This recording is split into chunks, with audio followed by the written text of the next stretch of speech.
Chairman Gooch, I'm ready. I'm recording, so go ahead when you're ready. Can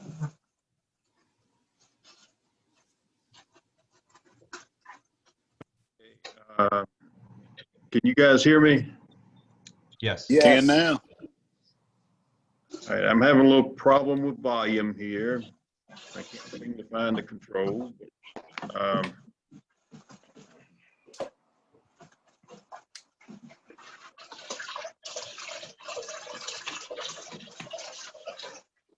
Dear God, who's going to the bathroom?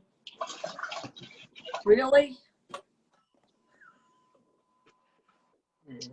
Okay, before we start the meeting, just want to remind everybody of a few things. Before you make a motion or a comment, if you will, state your name so that we can, everybody know who's speaking. And, and if you will, keep your microphone off, and except when you're making a comment. And for some reason, I'm not getting a video here of, okay, now I finally got the video where I can see most everyone now. And with that, I'd like to run a little bit late. I've had some technical difficulties with my computer. So I apologize for that, but I'd like to call the meeting to order. And this is the October 13th, 2020 monthly meeting for South Granville Water and Sewer Authority. And Ms. Mercer, will you have a roll call vote for us? A roll call for us, please? Sure. Chairman Gooch, Here. Commissioner Birdsong, Here. Commissioner Mims, Here. Commissioner Kaczynski, Here?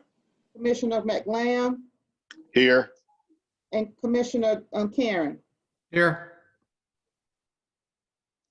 And with that, I'd like for us to please observe a moment of silence for our former board member, Edgar Smoke, who passed away last month. And after we have that moment of silence, if anyone would like to say a few words about Edgar or your experience with him, please feel free to voice it. If you will, join me in just a minute here of silence for Edgar.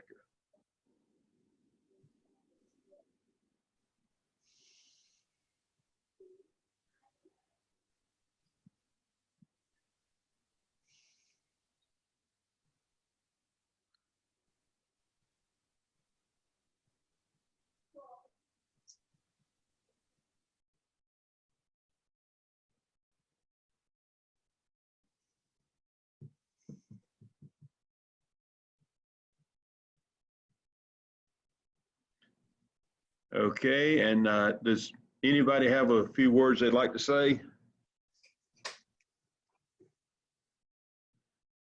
If not, I'd just like to say that I'm going to miss Edgar, going to miss him a lot.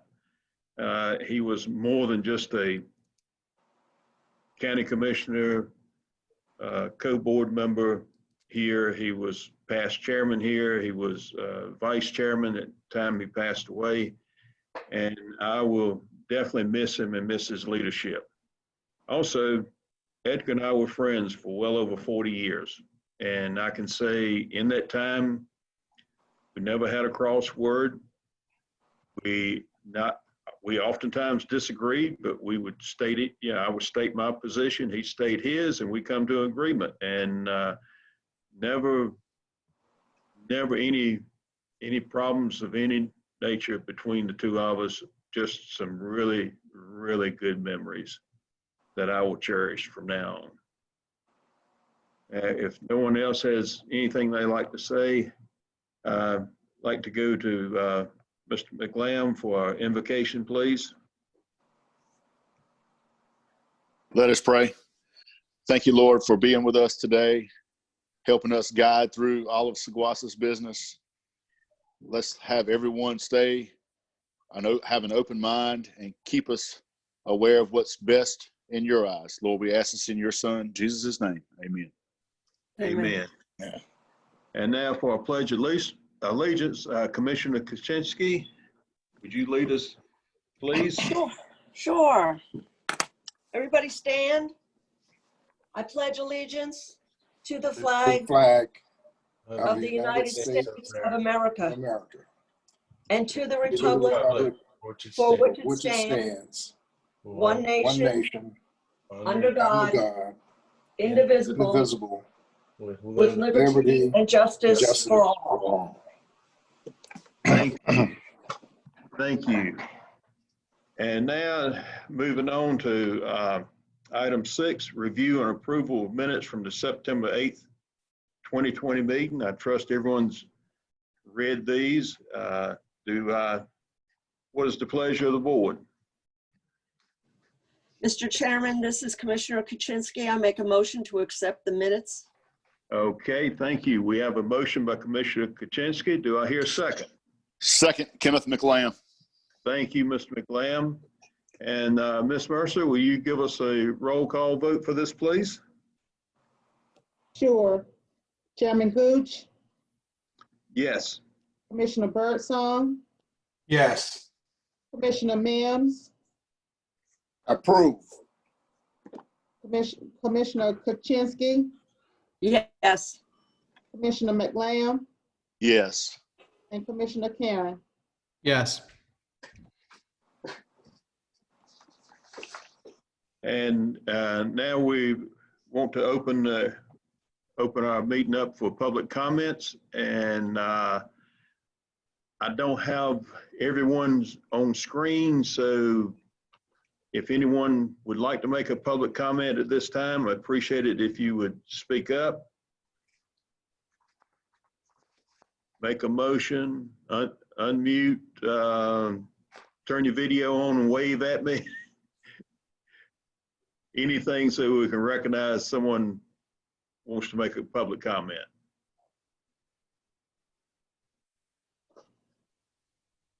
Okay, not seeing any motion or from anyone on video and not hearing anyone, we'll close public comments and move on to item 8, audit report for fiscal year 2019-20, and this presentation is by our finance director, Mr. Richard Balmer, I believe. Is that correct? Richard, are you with us? Yes, I'm here. Good afternoon, everybody. Our annual audit, as required by North Carolina General Statutes, Chapter 159, was performed during the summer, and of course, it's completed. It's been submitted to the LGC and approved and received. And Carlene Evans with Winston Williams Creech and Evans is here tonight to present the audit to the board, after which we will take any questions from the board members. Carlene, I'll give it over to you. Okay, thanks, Richard. I'd like to say, first of all, thanks for everyone for having me tonight. I'm going to go with just a summary overview of the audit report. So if we could go to the next slide, or the first slide. For the 2020 audit, we had no findings to report for the financial statements. We also had no management letter comments. And for the 2020 year, Saguaso was a yellow book audit this year, which means the federal expenditures were less than $750,000. Last year, we had a state single audit because we had state expenditures over $500,000. This year, we're a yellow book audit. So the next slide, we'll start. This is Exhibit 1 in the audit report. It's the government-wide statement of net position. You can see that the total assets and deferred outflows at the end of the year were $91,326,000. That was up $2.2 million, primarily because cash was up $3 million. Then the total liabilities and deferred inflows at the end of the year were $39,436,000. That was a decrease from the prior year of $2.5 million, and that was primarily due to loan debt being down $2.4 million from the prior year. So that left us with a net position at the end of the year of $51,889,000, which was an increase of $4,742,000 over last year. And if we go to the next slide, we'll see that change in net position. This is a statement of activities, which is Exhibit 2 in the audit report. Total revenues for the year 2020 were $14,339,000. And we had expenditures of $9,597,000, which gave us that change in net position for the year of $4,742,000. And that change was down $1,055,000 over the prior year. Next, we'll look at the, I think I'm missing a page. Unless it got out. If we had, well, must be missing a page. I'll tell you. Hang on, let me see. Maybe mine's out of order. I thought I had one that had revenues broken down. That functioned before that. Well, I'll tell you what they are before we get to that slide then. Revenues broken down by category. 36% of the revenues were water revenues, which was $5,210,000. Then 55% of the revenues were from wastewater, which was $7,918,000. We had three categories that were 3% of total revenue. Other revenue was $443,000. We had grant income of $405,000, and we had investment earnings of $362,000. So then on this slide, it shows you the budget versus the actual for those revenues. You can see the original budget was $12.9 million. After the budget amendments, we had a final budget of $13,091,000, and our revenues came in actual at $13,934,000. So the revenues came in $842,000 better than budget. And then the next slide should show, the water, sewer, wastewater, and water revenues. This is comparing last year to this year for normal operating revenues without the grants or the loans. And you can see wastewater revenue went up $1.3 million for this year, and then water revenues went up $1.18 million for this year. And the next slide should have the expenditures broken down by category. That's right. 70% of the expenditures were operating, which totaled $9,255,000. We had 14% of the expenditures for loan debt, which was $1,874,000. We had 12% that was payments for bond debt, which was $1,523,000.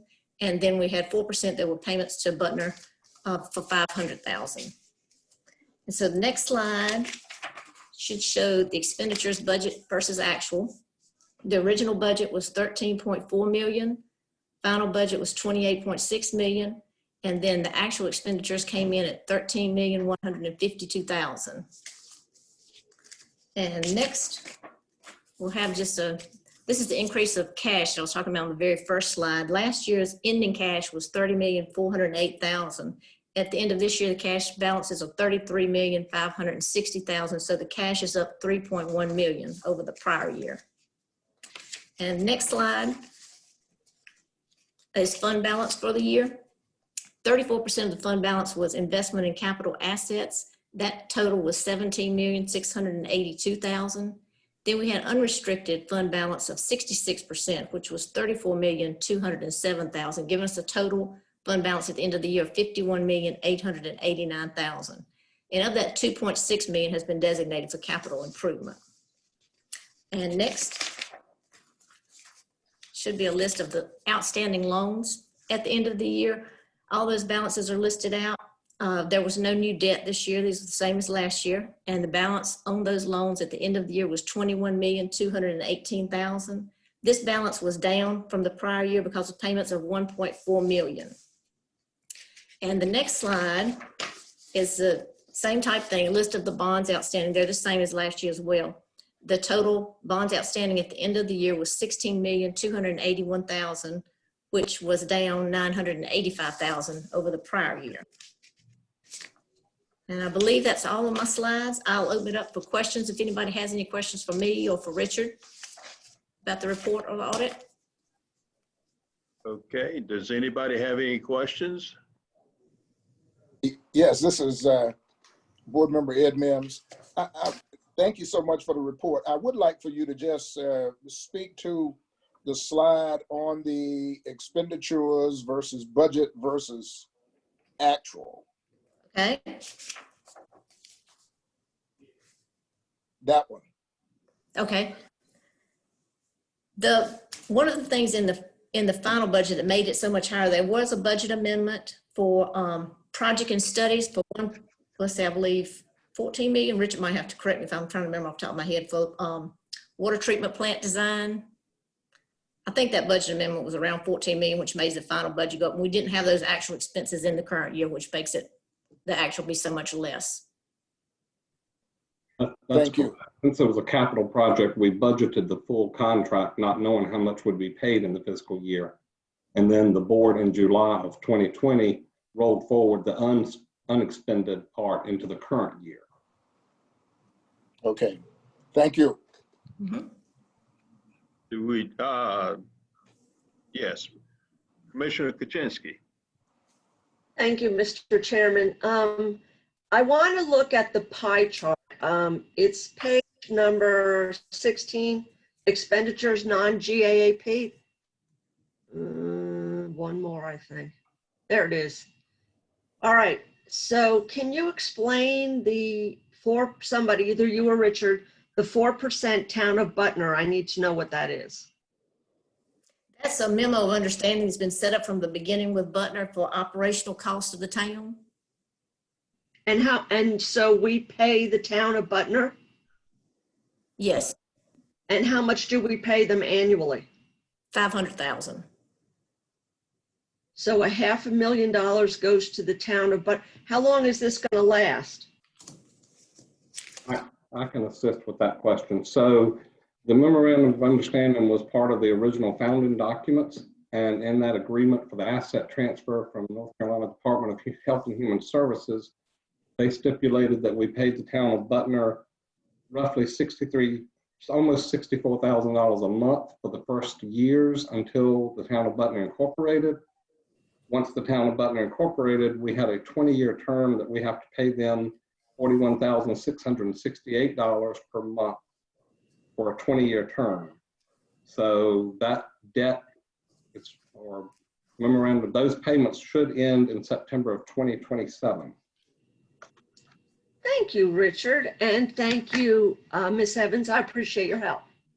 And Commissioner Kuczynski, somewhere on the Saguasa website, it refers back to a act of the state legislature that was used to set up Saguasa, and the information that Richard was giving you is contained in that state document. I forgot what House bill it is, what the number is, but I can find it. I can direct you to it. I just don't know right off the top of my head where it's at. But That's absolute, yeah. you can find it through the Saguasa website. Thank you. You're quite welcome. Has anyone else got any questions, comments? Mr. Chair, Yes. Ed Mims, just a quick, I'd just like to ask a quick question. Mr. Chair, could you hear me? Yes, go ahead. Oh, okay. And Ms. Evans, I'm just curious. I think it's a sign of outstanding work by the staff. But if you can't give it to me tonight, I would like to know, when is the last time there have been any findings? For Saguasa, So- since we've been working on the audit, there have never been any findings. There have never been any findings. No. That's outstanding. Thank you very much. Books are in very good shape. Thank you. And Commissioner Mims, if Yes. you look at the cost of our audits versus the cost of the municipal audits, you'll see a very wide range there. I understand perfectly, Mr. Chair. Yeah, Absolutely. They're much less than the municipal audits. You are correct, for sure. Does anyone else have any comments? Then we'll move on to item 9. And Mr. Chair? Mr. Chair, Yes, I'm sorry. before you move on, Scott, do you want to handle the recommendation or me? Oh, I sure do know. I like to handle that. I just have some business at the end of this item, Mr. Chair. And first and foremost, I'd like to thank Ms. Evans for being on board with us tonight to do our Zoom presentation for us. So thank you very much for You're doing welcome. that, and your participation and cooperation with our team, as always, was outstanding this year, even with the effects of the COVID-19 and the way that we had to change things this year. But your team did an outstanding job, so thank you. Additionally, I'd like to thank Richard Ballmer and his team Richard has done an excellent job again this year managing our finances for Saguasa. His organizational skills, his record keeping are superb. He keeps us all on our toes, and I greatly appreciate that, Richard. Thank you. The audit report and accompanying presentation will be posted on the Saguasa website, as well as previous reports. And then, Mr. Chair, the recommendation is that the Saguasa Board act to officially receive the audit report for fiscal year 2019 and 2020. And thank you for keeping me on my toes, because I missed that. I apologize to everyone. What is the pleasure of the board? Do I hear a motion? I move to accept the audit report as presented. Second, Kenneth McLam. Mr. Mims has made a motion and Mr. McLam has made a second. And Ms. Mercer, will you give us a roll call vote, please? Yes, sir. Commissioner Birdsong, Approved, accepted, yes. Commissioner Mims, Yes. Commissioner Kuczynski, Yes, accepted. Commissioner McLam, Yes. Commissioner Karen, Yes. and Chairman Gooch. Yes. And thank you. And now we'll move on to item 9 is fiscal year 2021 first quarter financial review. And Mr. Ballmer, are you going to present this for us, or? Yes, sir, I am. Thank you. Thank you. First, I want to thank Carleen as well for the audit and for keeping our audit schedule on track. So many of the audits fell behind with the pandemic and having to remotely do so much, but her and the audit team kept everything on schedule, and we're right in line with where we had originally planned to be with getting LGC acceptance by now. So I want to thank her for all the great work they did with us this year. And then we want to start the first quarterly update to the board. I want to begin by thanking the board and the executive director for the opportunity to provide this first quarterly update. It'll be an experiment, so I welcome all the comments back from the board members on things you'd like to see in future presentations. Hopefully it'll be informative at least, and we can tweak it as we go along to make it suitable to the board. This one may dive a little deeper into the weeds than we will in future ones, but with so much going on, I thought it might be a good way to segue from last year into this year. So the first slide that we want to begin with is kind of an outline of what we're going to cover. In future presentations, we may not have the section 1. It may not be a necessary thing to go back to where we started with the budget, but this first one, we thought that was a good idea. So the next slide is really the first slide of the presentation, and it goes back to where we start with the ordinance. So we wanted to kind of regress a little bit to the original budget and some of the assumptions that were made, some of the financial data within the original finance meetings. The finance committee has heard most of this, but some of you may not, and it's a good idea to kind of start back where we started with the budget as a refresher. So the approved budget, as you can see from the approved ordinance, included water revenue of $4.7 million, sewer revenue of $7.3 million, and of course some fee revenue of $222,000, with an interest revenue of $12,000. And you can see that the board approved using fund balance of approximately $1.2 million. So some of that was coming from defunding, not raising rates to fully fund CIP and depreciation. The rest of it was an increase in operating expenditures and a slight projected decrease in revenues, which we'll go into with these first few slides. So the next slide, we'll dive into the 3 assumptions in the budget ordinance and the budget. There were 3 areas of revenue that we were expecting to have a decrease in revenue or a loss of revenue. The first was the easiest to cover, so we'll cover that one first. And of course, that's interest revenue. So we had originally, in the original budget, before we got the final draft to go to the full board, had taken the finance committee up an interest with just a slight decline, showing that we were spending down our funds for the water treatment plant project. But then of course COVID hit, as you can see from the orange line. COVID hit, and then interest revenue plummeted because the Federal Reserve dropped the interest rate to essentially 0. So we knew that we were going to earn very little, no interest for this fiscal year that we're in now. So we did include that in the budget, that we were only, as you just saw, going to earn $12,000 a year, which was approximately $1,000 a month. As you can see from the green line, that is coming to be true. We started off in July. We haven't spent much of the designated funding yet because construction is just beginning, but you can already see that by September, our interest revenue on all of our accounts dropped to $531. So we do believe that we are on. So the conclusion from this chart would really be that we expected a decline in interest revenue, and that is coming to pass as we expected. So that's right in line with what our budget shows, unfortunately.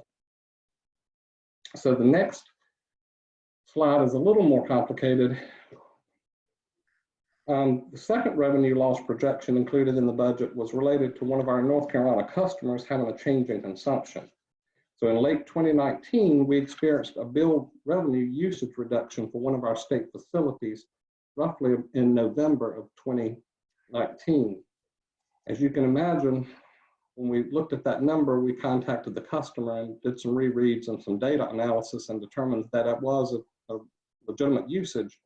Contacted the customer and found out they had closed their on-site laundry facility. As you can imagine, laundry facilities are high water and sewer usage customers. We trended the available usage data for the prior 3 fiscal years during the budget process and determined that was going to probably result in a loss of revenue of approximately $159,000 for the fiscal year that we're in right now, the 2021 fiscal year. You can see from this chart that in 18-19, the blue line, things were fairly stable. They had some peaks and some valleys, but you can see where the revenue stood monthly. You can see from the orange line that after November 2019, with the closure of the laundry, it pretty much plummeted. They had a few fluctuations in there where they're still testing the equipment and trying to keep it operational for the future, but you can see it went down by June of 2020 to $1,700. And now you can see with the green line that the current fiscal year is stabilized at basically the base rate of $1,194 per month. So the conclusion from this chart is that the first data billing analysis indicates that the projected revenue loss that we used in the budget process is comparable to projections. So unfortunately, we are still on target for that revenue to be down about $152,000, $159,000. The third revenue loss projection we included in the budget, the next slide, please, is a little more difficult to manage. And as most of you recall, the federal facility decided they were going to implement a separate sewer meter. Historically, we bill water and sewer based on a single meter. Some of the larger customers do have a separate sewer meter. They implemented the sewer meter. So this one does not look at revenue because it's much easier to see the trend in usage. So this represents the millions of gallons in usage. And then we'll talk about revenue and what effect that usage decline had on revenue. So we utilized back when they implemented the meter in November of 2019, we utilized a few months of available billing data for that separate meter in conjunction with usage estimates provided by the customer. And we projected there would be a reduction of usage by that sewer meter of about 2.2 million gallons per month. That equates to a sewer revenue loss of approximately $275,000 when compared to the prior year. Unlike the previous 2 revenue items, this revenue item was and continues to be a much harder projection to accurately predict, and therefore it demands a little more discussion and analysis, so please bear with me. Due to the nature of projection, as we talked about, is in usage. So you'll see that middle orange line, which is the 1920 sewer usage, starts in July at 14,631,500. You can see that line in November of 2019 split into both an orange line and a blue line. So up until November, we were billing 1 meter for water and sewer. In November of 2019, that sewer meter came online, and you'll see it splits into a blue line, which is then the water billing, and an orange line, which remains the sewer meter. And you can see that for the first few months, that 2.2 million gallon reduction occurred as we projected. And it stayed that way right on through the end of the fiscal year. You can also see the blue line at the top that starts with 16,709,000 and the smaller orange line that starts with 12,854,267. That is the current year that we're in. So there's the 2 meters split, the water on the top with the blue and the orange being the sewer.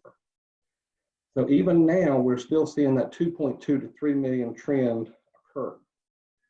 So what does that mean? That means that just as projected in the budget, we were going to experience a revenue reduction or a revenue loss by the implementation of that sewer meter. And the only thing that's a kind of a saving grace on this is that that trend continued. Even now into this year, you'll see that the sewer is billing 2.2 to 3 million less than the water. But the conclusion is that they increased their water usage. You can see from that blue line, that's much higher than last year's line started. And even though the sewer is lower, it's not so much lower that the water doesn't offset it. So you've got a kind of an offsetting usage there in the water. So the conclusion from that I'm taking away and presenting to the board is that the increased water usage by the customer during the first quarter of this fiscal year is currently offsetting the projected revenue reduction from sewer. Whether this trend will continue, of course, may well depend on the pandemic and other factors that are unpredictable. We continue to monitor this closely, of course, month by month and quarter by quarter. So now that we've taken a detailed look at the 3 assumptions in the budget that resulted in revenue loss, we thought it would be better if we pulled together a summary of those. So what effect does it have totally on our revenue stream? So the next slide kind of puts that into perspective. How did those things play out in the first quarter, all 3 of them on one slide?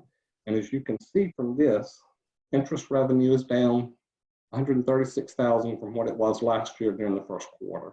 That's as expected though, and has been built into the budget. The loss of revenue from the closure of the North Carolina facility laundry is running $42,800, and I believe that's $31 below last year. So that's trending as expected. The only thing that's not trending as expected is the revenue loss that we looked at the federal facility. Right now, that's billing above where it was expected to be. So I know this was a little deep in the weeds, and I'm sure there's some questions. I'll pause for a minute to see if there's any questions on this section of the slides before we go into the more traditional revenue and expenditures for the quarter. Do I hear any questions? Yes, Kenneth McLam, what caused the federal facility to go up on the amount of water they were using this first quarter? That's a very good question, and we don't know the answer to that. If you go back to that slide, Scott, please. One thing that you'll notice, and so we're making assumptions here, we don't know the answer to your question, but I think it's a fairly safe assumption. If you notice that increase, we were on target from December right on through March to be where we were projecting to be. However, then in April, it started rising and it shot up in May and June, and now it's even up higher. So our assumption is that it has something to do with the pandemic, possibly extra cleaning, sanitation. So that's why it's so unpredictable at this time. If it's pandemic driven, we don't know if or how long or what trend that will be, because of course that's something that's so unpredictable and unprecedented. But that is strictly an assumption. We don't know the answer to your question, Mr. McLam. I see the sewer also is actually higher than it was in November when they added the sewer meter. That's correct. So I'm guessing evidently the water that is being taken out is actually going back into the sewer. Most of it anyway. Yes, it does appear that the amount going in the sewer is well above where they projected it to be or we projected it to be. And I think that's strictly, if you see those lines and how they're trending both at the same pace, it looks like they're using more water and thus more of that water is going back into the sewer system. Correct. Okay, thank you. You're welcome. Thank you. Any Commissioner Kuczynski, unmute. There you go. Thank you. So Richard, for your next slide, and I did the math kind of quick and rounded things off. So just between the, on your next slide where you show 136, 410, yes. So this is, if you average this out, it's a net loss right now of $91,000. Am I close?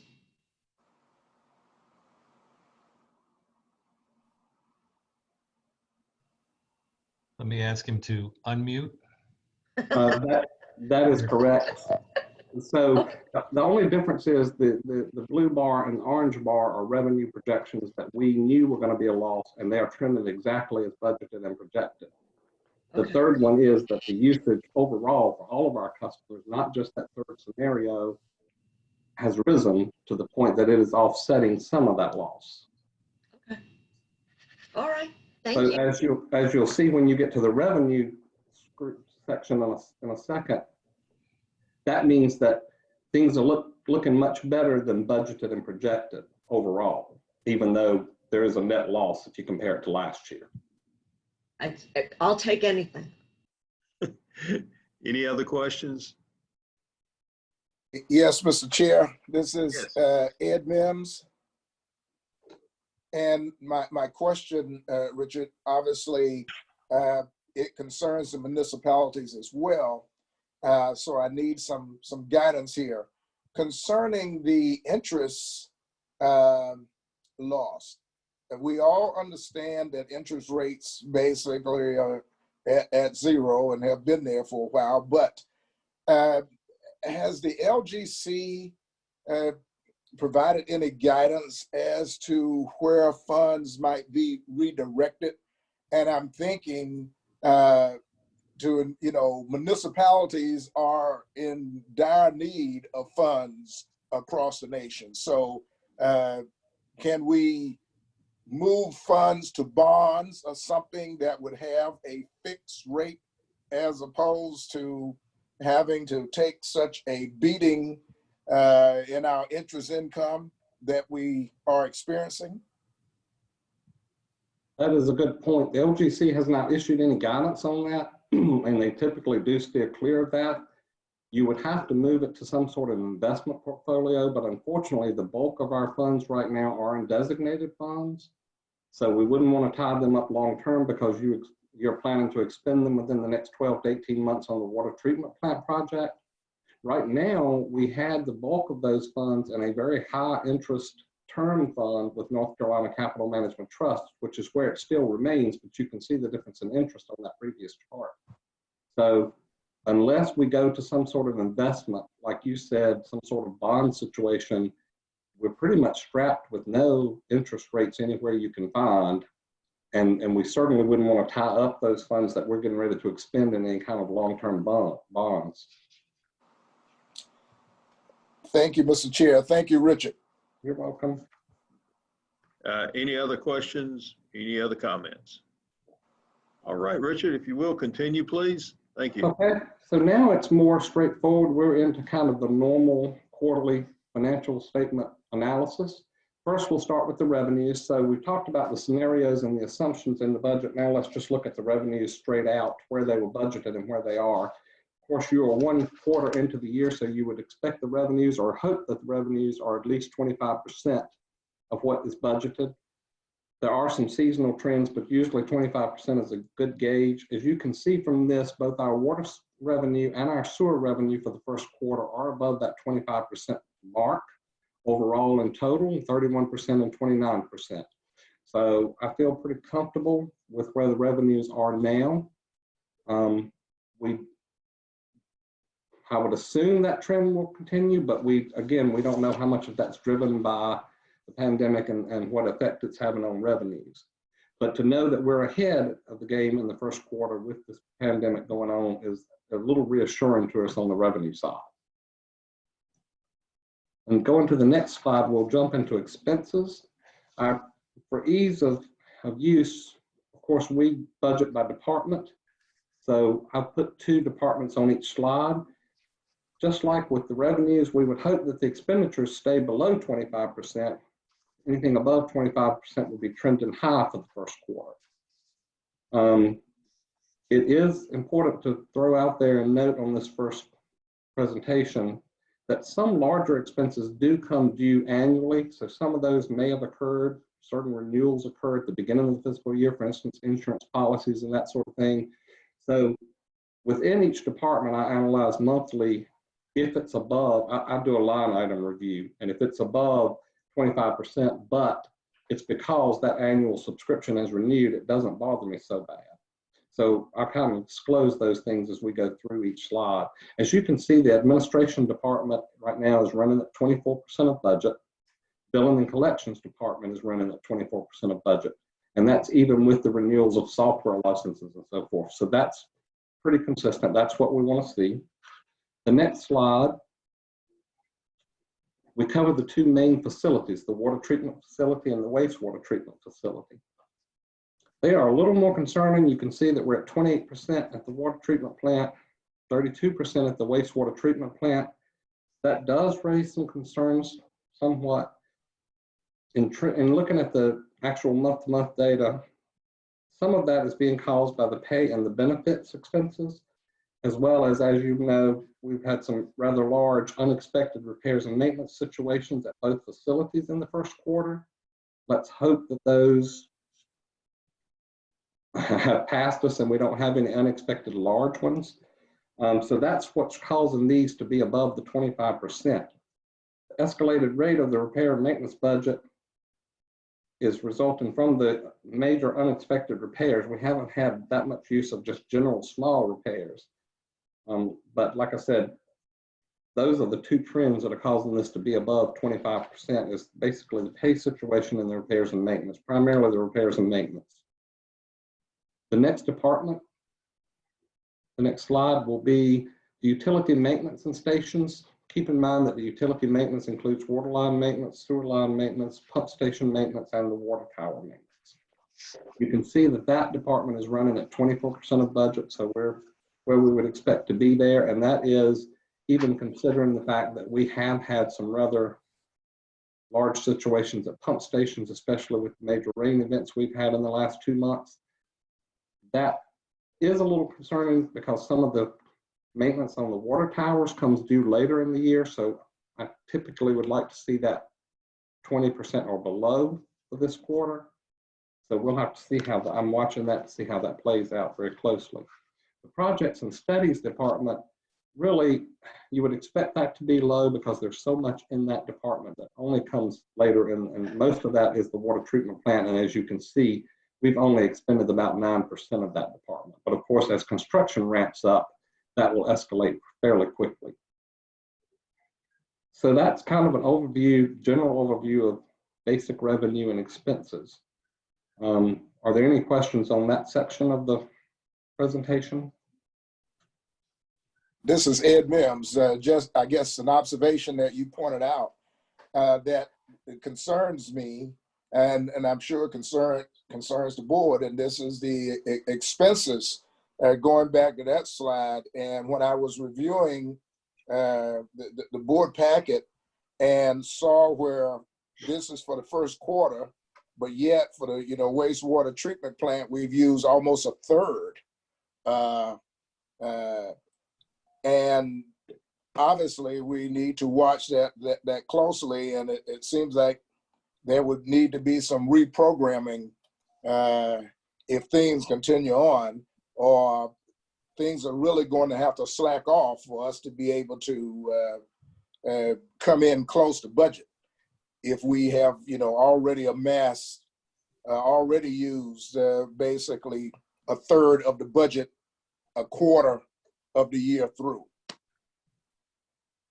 Commissioner Mims, I would like to speak to that, please, Mr. Chair. Is that allowed? Yes, Yes. please.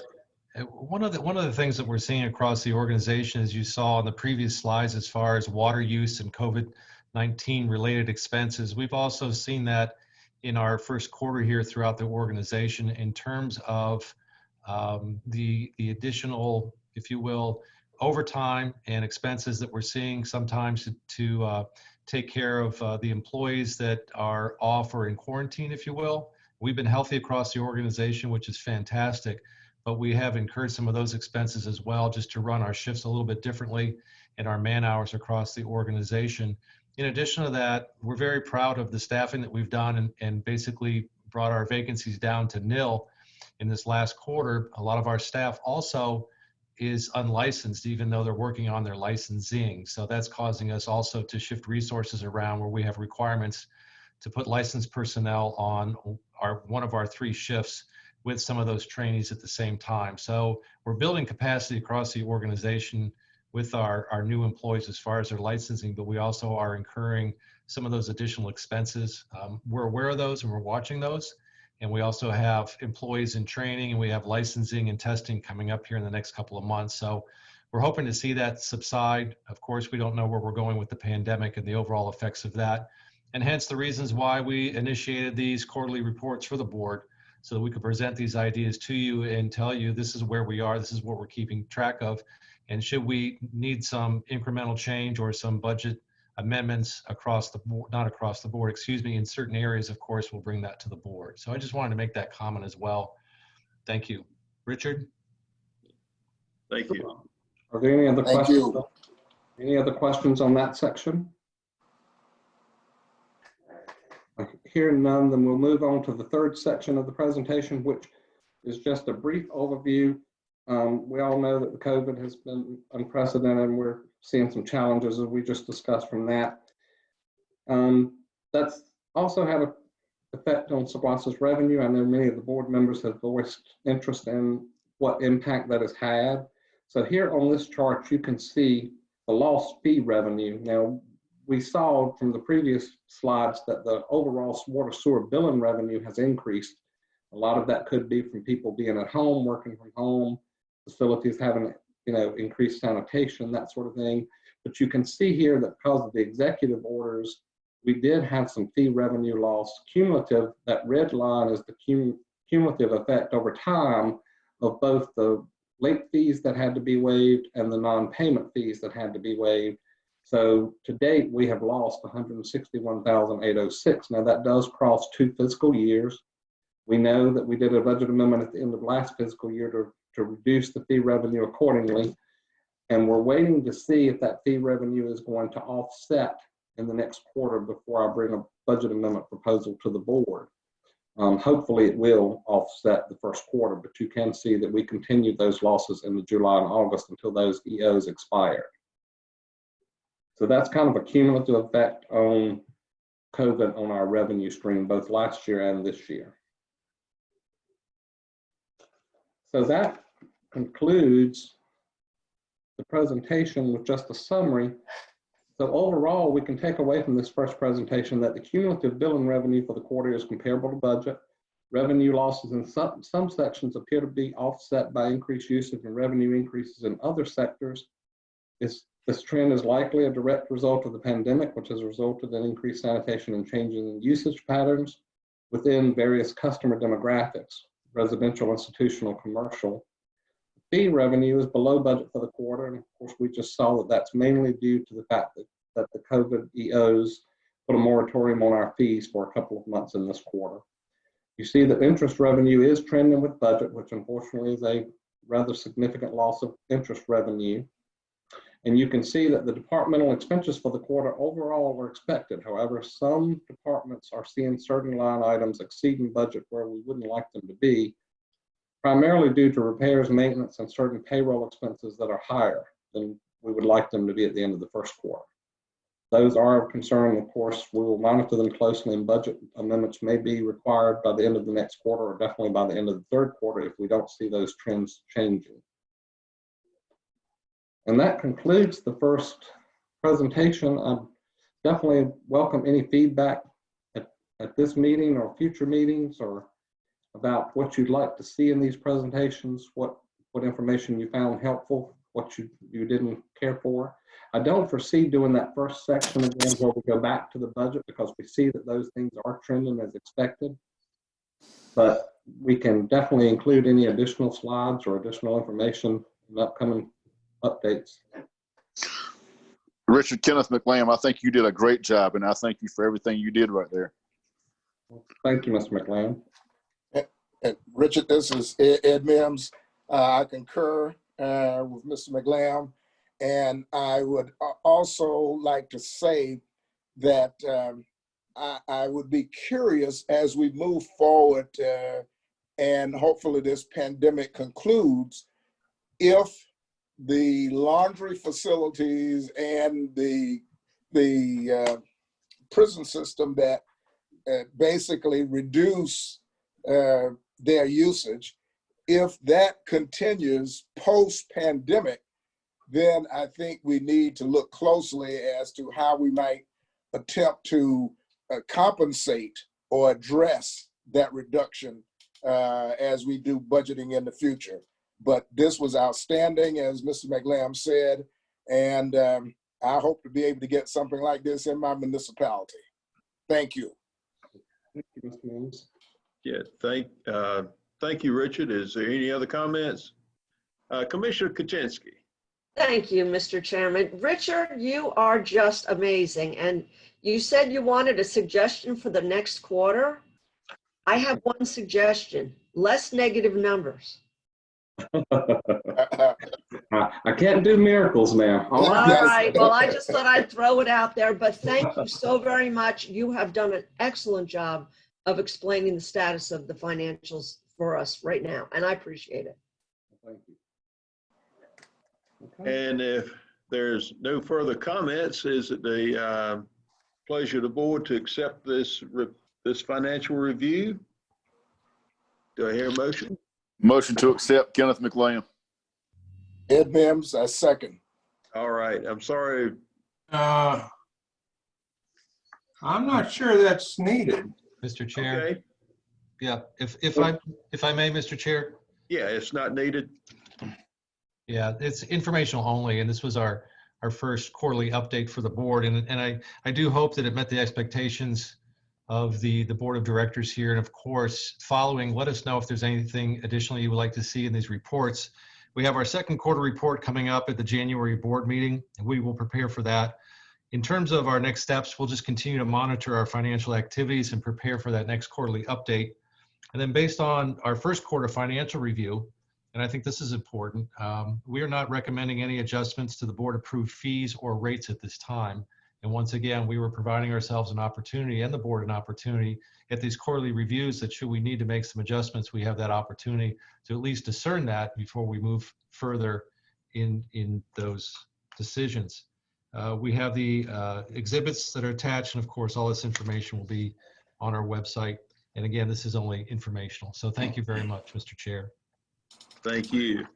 And I apologize for being kind of off tonight. I'm thinking I probably need to go back and reboot and start all over again because I had trouble with my computer from the beginning, and everything seems to be going downhill since. I'm just kind of off the game a little bit tonight, but with that, we'll move on to item 10, which is a budget amendment number 2. And Mr. Palmer, are you going to present that for us? Yes, sir, I will. Thank you. You have in your agenda package budget amendment number 2 for fiscal year 2021. This budget amendment basically reallocates budget between line items and departments for certain things such as computer software licensing and equipment, reallocates some budget for contracted services for water line boring, installation and repairs, and appropriates budget for pumping and hauling contractual services for the wastewater facilities, reallocates interdepartmental budget for supplies and meals for the upcoming strategic plan board meetings. So as you can see, we're requesting that the board approve a transfer of fund balance, or a use of fund balance, if you will, of $95,000, and that's being allocated, as you see there, with an increase in the administration budget of $6,840, an increase in the utilities sewer line maintenance budget of $95,000, and a decrease in the projects and studies of $6,840. So in essence, the use of fund balance is occurring due to the increase in the budget in the sewer line maintenance department, which is mostly pumping and hauling and repairs. And the recommendation is that the executive director recommends the approval of budget amendment number 2. Okay, do I hear a motion from our board members? Kenneth McLam, motion to approve. Thank you, Mr. McLam. Commissioner Kuczynski, second. Thank you, Commissioner Kuczynski, for the second. And Is there any discussion on this before we go to a vote? If there is no discussion, then Ms. Mercer, will you do a roll call vote for us, please? Sure. Commissioner Karen, Aye. Commissioner McLamb, Yes. Commissioner Kuczynski, Yes. Commissioner Mims, Yes. Commissioner Birdsong, Approved. and Chairman Gooch. Yes, approved. And with that, we'll move to item number 11, which is resolution delegating to the executive director certain management authority, proposed updates. And Mr. Schroyer, will you walk us through this, please? I sure will. Thank you, Mr. Chair. This is a proposed update to the resolution delegating to the executive director certain management authority. So the resolution of members of the South Granville Water and Sewer Authority delegating to the executive director certain management authority, referred to as Resolution of Management Authority within this memo, was approved by the Saguasa Board in August of 2019 and is attached. The Resolution of Management Authority provides the executive director with the authority to perform certain duties as authorized by the members of the authority. One such duty included in the Resolution of Management Authority focuses on the executive director's permission to authorize or enter into routine purchases, payments, or contracts made or entered in the ordinary course of business, including the ability to authorize or enter into all non-routine purchases, payments, and contracts. The current Resolution of Management Authority caps the executive director's spending limit at $10,000. One important item that is not included in the Resolution of Management Authority centers on purchasing guidelines and spending authority during emergency events, and I have information following in the memo. In terms of the analysis, one of the things I'm going to focus on first is the spending authority for non-emergency events. The FY 2021 Saguasa approved operating budget as of July 1st, 2020 included revenues and expenditures totaling just over $13 million. Based on the size and complexities associated with Saguasa's utility system, many times the expenses incurred for the daily operations and maintenance of the utilities business exceed the executive director's current spending authority of $10,000. As established by the Resolution of Management Authority. For example, it is usual for a pump station pump and/or motor to cost $15,000 to $20,000 each.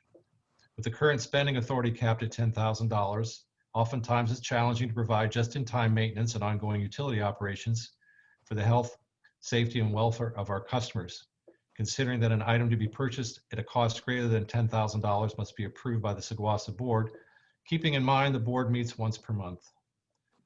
So that, therefore, based on the above non-emergency spending limitations, the executive director is requesting the board increase the executive director's spending authority to $30,000. The requested increase to $30,000 reflects the current North Carolina general statutes regarding informal bid thresholds for purchase and construction repair contracts. Having a greater spending threshold will provide greater efficiencies in terms of utility operations and ultimately improved customer service throughout the Saguasa service area. The next topic is the spending authority during an emergency. The current Resolution of Management Authority does not contain provisions or guidelines for spending during an emergency. On occasion, emergencies do occur, and when the emergencies occur, Saguasa staff needs to respond quickly to resolve utility issues that affect the health, safety, and welfare of its customers. As such, the executive director has created a new section in the proposed Resolution of Management Authority to include spending authority in an emergency that shall not equal or exceed $90,000. The requested amount reflects again the current North Carolina general statutes regarding formal bid thresholds for purchase and construction repair contracts. The provisions surrounding the requested emergency spending authority are found in the attached proposed Resolution of Management Authority. Therefore, what I've included for the board this evening for discussion and consideration are several exhibits. The first exhibit is actually the existing board approved resolution. Exhibit 2 is the proposed underscore and strike through version of the resolution so the board can see the proposed changes and recommendations.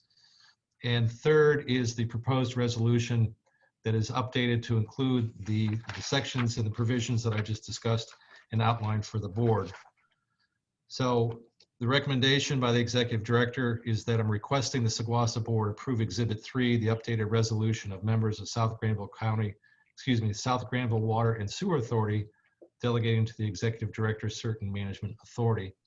I look forward to your consideration and discussion of this important item. Thank you. Thank you. Do we have any questions or comments? I have something to ask Jim on this. Okay, Mr. McLam, go right ahead. So if he's able to spend up to $30,000, can we have a second signature on that?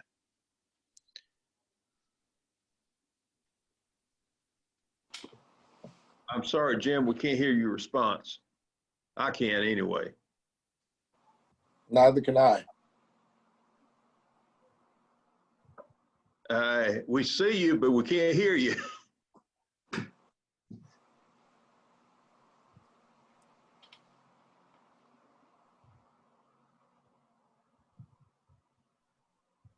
Mr. McLam, Yes. just to respond to you, and Richard, maybe you're still on board listening as well, but Richard Ballmer and I usually have dual signatures on all of our purchases and all of our contracts.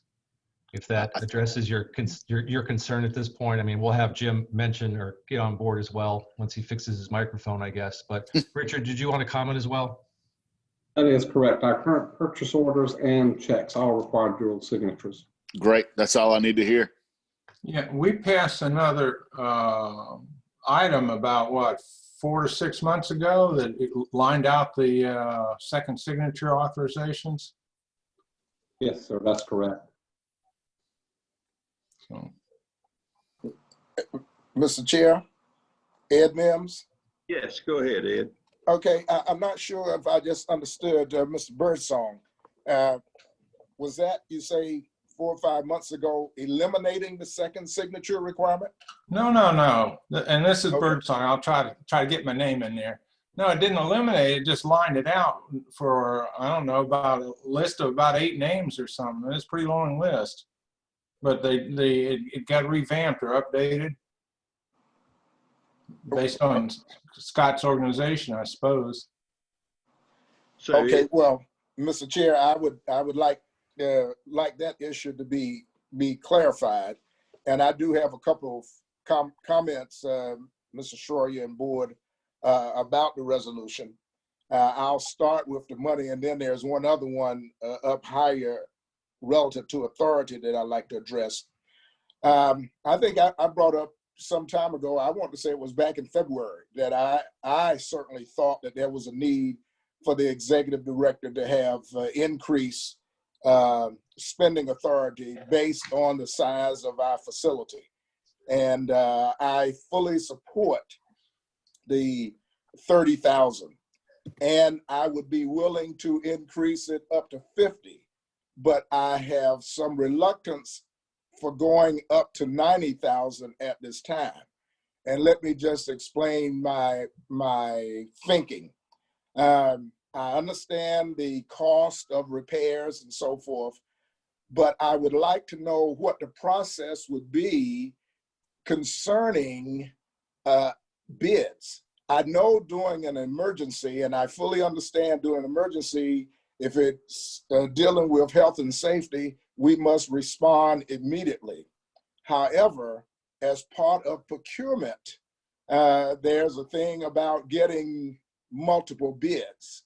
And what I would not want us to give the impression, and while I have all faith and confidence in the executive director, to bestow that type of authority on an individual, you literally could do sole sourcing to whomever you wanted to. And I'm not accusing and not suggesting that would happen.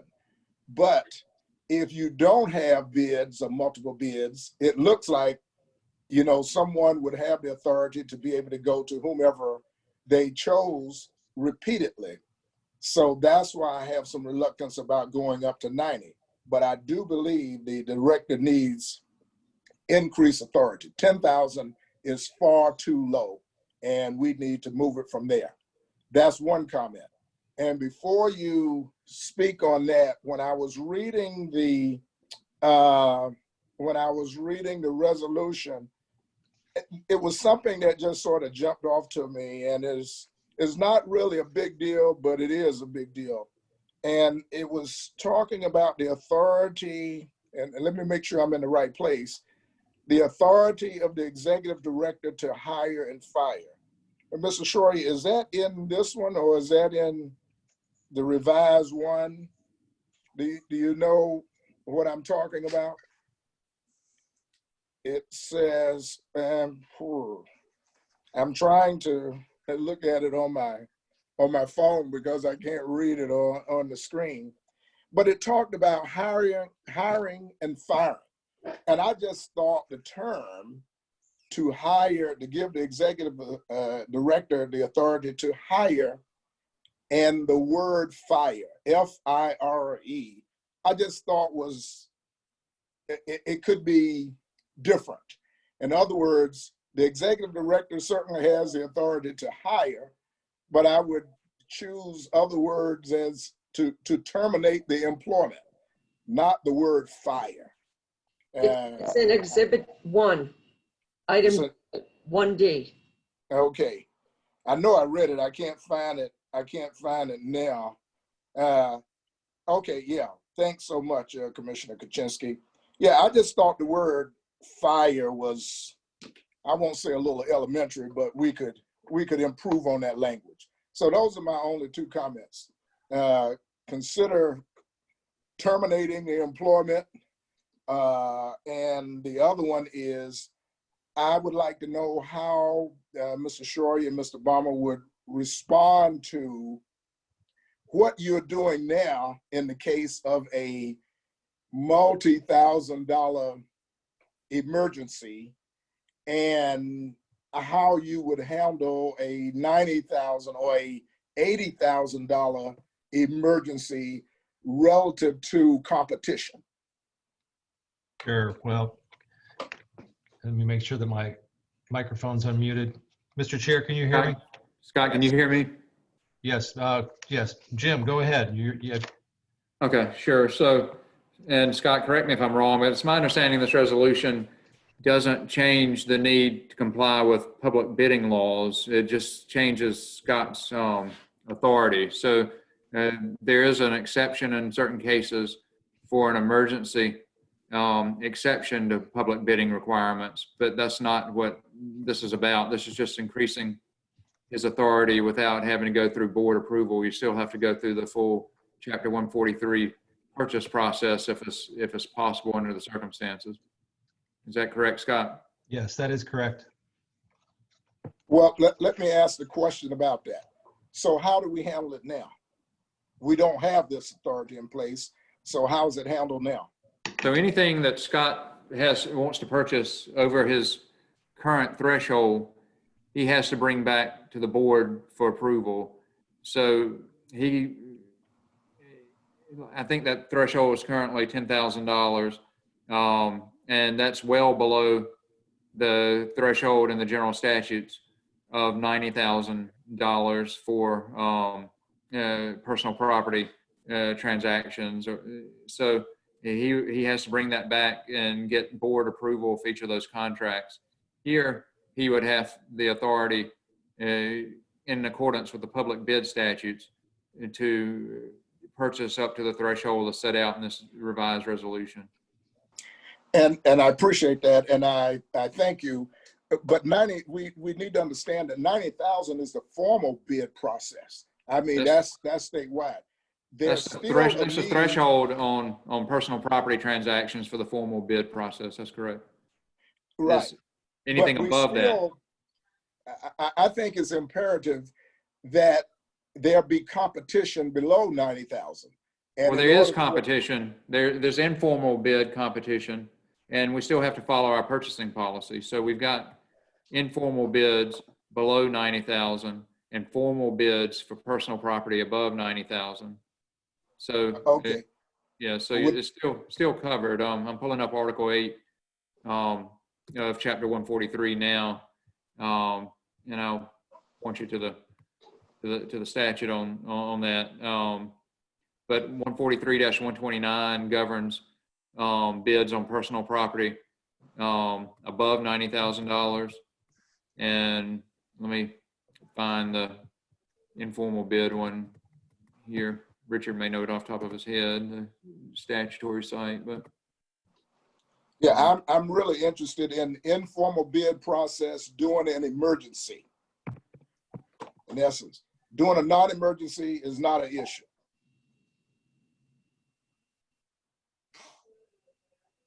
I think during an emergency, depending on the emergency, you get whoever can do the job as quickly as possible. Well, In an But our emergency. policy ought to say that. Emergency only. Right. Am I correct or am I off base with that?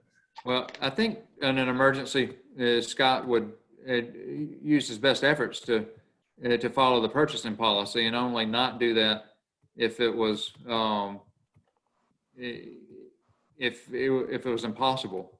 So one of the exceptions to the public bid requirements, again, this is if you're in a formal bid situation, but one of the exceptions is a special emergency involving the health or safety of the people or their property. So that would be in a formal bid situation where you wouldn't necessarily have to go out for formal bids. In an informal bid situation, our purchasing policy would apply, I believe. And in that case, Scott would need still to follow that, get the quotes unless it was just completely infeasible due to the emergency. And then I would expect him to notify the board immediately. Scott, is that your understanding of what you're requesting? That is correct. In fact, we try to put some clarifying language in there also in the item 1G, Jim, under your recommendation that talks about how to report any such expenditures shall be reported to the board within 3 business days with a comprehensive report on the event and expenses at the next regularly scheduled board meeting. So we're doing our due diligence in that portion as well, commissioners, to make sure that the board is updated on our approach and also following the general statutes as they apply to emergency and non-emergency purchases. So. And this is Ed Mims. Let me say thank you, Mr. Shroyer and Richard and Attorney Wren for that. I would, I guess, conclude my questions by asking, right now we're at 10. How did we arrive at 90? Well, right now we're at 10 and I'm asking for up to 30, basically to follow the general statutes for non-emergency purchases. And then we looked at, in an emergency, should we have the need for greater flexibility? We also went back to the general statutes and looked at the next higher value as far as what Jim proposed to us as well, and just pushed it up to that, not to exceed or equal the $90,000, just to provide that greater threshold in an emergency, just again, so that we're not put in a situation where I need those 3 pumps that are $20,000 each or $25,000 each in that emergency, for example, just to manage in that direction. And real world situation, when would an emergency like this occur? It'd have to be during a hurricane or some natural disaster. Well, it could also be when there was a major raw sewage spill or something along those lines. It doesn't necessarily have to be, I don't think, a declared natural disaster or anything. It could be anything that affects the life, health, and safety of the people. So in our context, it would be a major sewer spill. I guess under certain circumstances, it could be a major water line breaking or pumps going down, that sort of thing. So something we hope never happens, but we're prepared in case it does happen. Right. Is that kind of Exactly. the spirit of this resolution? Yes, sir, that is the spirit of the resolution. And I'll remind you, just in the last couple of months, we had some issues at our water treatment plant where we had some major pump issues. No hurricane came through. It was a sunny day. We just had some malfunctions, and all of a sudden we were faced with the potential of $60,000, $70,000 of expense and no water within 18 to 24 hours. So those situations do occur.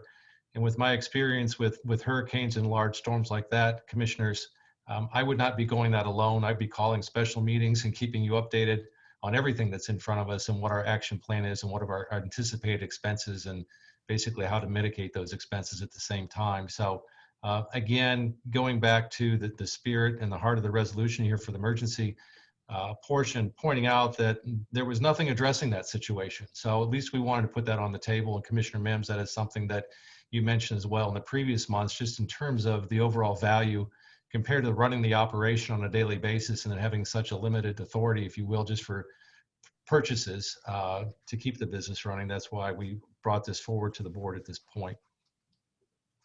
Thank you, Mr. Schroyer. Thank you, Mr. Chair. Yes, thank you. Is there any other questions, comments, concerns?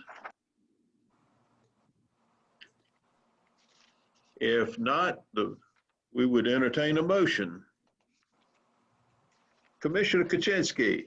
Mr. Chairman, I make a motion that we approve resolution of members of Sewer Authority delegating the executive director certain management authority to spend between $30,000 and $90,000 without board approval as needed. With the one, I do agree with that on the edit of 1D and change the word fire to terminate. It just sounds more professional, if it's okay with everybody. I'll second that. This is Ed Mims. Ed Mims, we have a motion and a second. Ms. Mercer, will you do a roll call vote for us? Sure. Commissioner Karen, Aye. Commissioner Kuczynski, Yes, please. Commissioner McLamb, Yes. Commissioner Mims, Yes. Commissioner Birdsong, Affirmative on this change in the approval level. and Chairman Gooch. Yes. So the motion is carried, and we move to item 12, the Saguaso 2021 holiday observance schedule. Mr. Schroyer, will you walk us through this? Thank you, Mr. Chair. This is for informational purposes only and does not require Saguaso board approval. Just wanted to point out to you with our calendar year 2021 in front of us, we wanted to make sure that we were prepared to establish our holiday observance schedule, and the schedule reflects the same holidays followed during 2020. If there are no questions, I'll just move on to the next agenda item. Okay, and the next agenda item is the 2021 board meeting schedule. Well, thank you. And this is an item that the board must take action to approve the Saguaso 2021 board meeting schedule. You see in front of us here coming up for our calendar year 2021, the meeting schedule, same location, same time, and hopefully we'll be able to meet in person at some point in the future and get out of our virtual world here. As you can see, we've got the dates in front of you for our meetings, including our special meeting in February, our regular annual meeting, as you will. So the recommendation is that the board approve the Saguaso 2021 board meeting schedule. All right, and do I hear a motion to approve the 2021 meeting schedule? Commissioner Kuczynski, I make a motion that we approve the Saguaso 2021 board meeting schedule. Thank you, Commissioner Kuczynski, and do I hear a second? Kenneth McLam, second. Thank you, Commissioner McLam, and Ms. I have it Mercer, on readiness. pardon me? This is Ed Mims. I have it on readiness or question.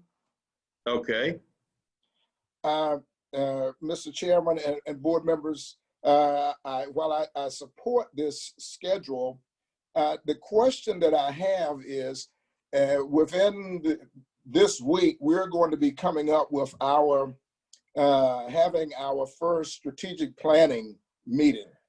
And when I looked at this calendar, it addresses regular meetings, but I was thinking one of the areas in which we might be able to help ourselves is to include on our calendar if and when we're going to have a subsequent strategic planning meeting. And if this is something that we expect to do annually, you know, if it's going to be in October, let's pencil it in. And that way, as the municipalities and as the county prepares their schedules, they will have some idea of what Saguaso is doing. And I think this would be a way to basically embrace the municipalities, well, all of the stakeholders in what Saguasa has moving forward. So I would like to see, whether it's a placeholder or what have you, a date on this calendar that says when we will have a subsequent strategic planning meeting. That's my comment. So, Mr. Mims, are you offering a substitute amendment? I would, if it's appropriate, Mr. Chair, yes, I would, I guess, ask for a friendly amendment to include, I guess, to begin in the month of October of 2021, we have a Saguasa strategic planning meeting. This is Birdsong. Can I butt in here just a minute? Yes. I'm not real sure that we need that. This is the first year we've done the financial planning like this and the strategic planning. I would say let's keep on working that throughout this fiscal year. And if you want to worry about it in the second half in the 21-22 fiscal year, then I'd say let's worry about it. But it's still kind of a shoot from the hip thing. And I think it's doing a good job of coming together. So I don't have any concerns about it coming together with minimum interference. But I understand why you'd want to try to get everything on the calendar. But I don't know that I see the need of it, especially the balance of this year. Okay, is there any other comments? Okay, I'm at a bit of a loss here, but do I hear a second for Mr. Mims' substitute amendment? Second. All right, all those in favor of, now, Mr. Schroyer, can you help me here? Do we go back and vote on the first one or the amended one? Well, I recall. Have I got myself too far in the weeds? Yeah, I don't think there was a need for a motion to approve the calendar. I think that was an administrative issue. I think Mr. Mims was asking that maybe perhaps that management be directed to also schedule a subsequent Okay. strategic planning meeting. Okay, so since there's no need for a motion or a second on the approval of the board meeting schedule, do we just move forward and ask that at some point we add the strategic planning to the meeting schedule? I notice this meeting is just for our regular monthly meetings. It doesn't include any special call meetings. It doesn't include the quarterly meetings for the finance committee. This is just for the entire board meeting. Mr. Chair, if I can help you. Yes, I'm please. certainly willing. If I had a friendly amendment, I'm willing to withdraw that, and with just some guidance to the executive director that we give as much advance notice to the municipalities and the county as possible for future strategic planning events so that they can get it on the calendar, because that has been one of the issues in the past. Saguasa has sort of been in a silo, and now we're trying to do something for the first time, and we're trying to reach out to the municipalities and the county. We need to, if the county and the municipalities were to share schedules early on, then people would be more prone to participate. We haven't been doing that in the past, and I just thought this was an opportunity. But I'm certainly comfortable with withdrawing it now, knowing that Mr. Schroyer will get the word out, because I appreciate the strategic planning initiative this year. Thank you, Mr. Chair. Thank you, Mr. Mims. Appreciate it. Greatly appreciated. And now we'll, item 14, the Owens Ridge subdivision, final allocation request. Mr. Schroyer?